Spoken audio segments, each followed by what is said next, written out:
Somebody. People of Bassa, I can, and you spend it with Alhamdulillah. Those of you that are Christians, any power of APC power,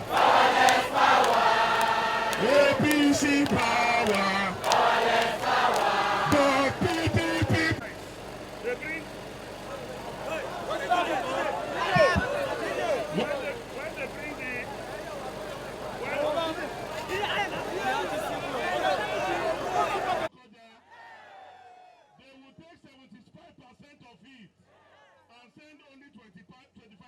Like I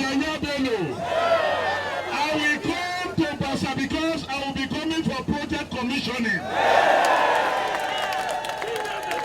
Today, the governor of Kogi State is yet to visit 14 local governments. In 8 years, he has not been to 14 local governments. He only goes to local governments when he wants to install a traditional ruler.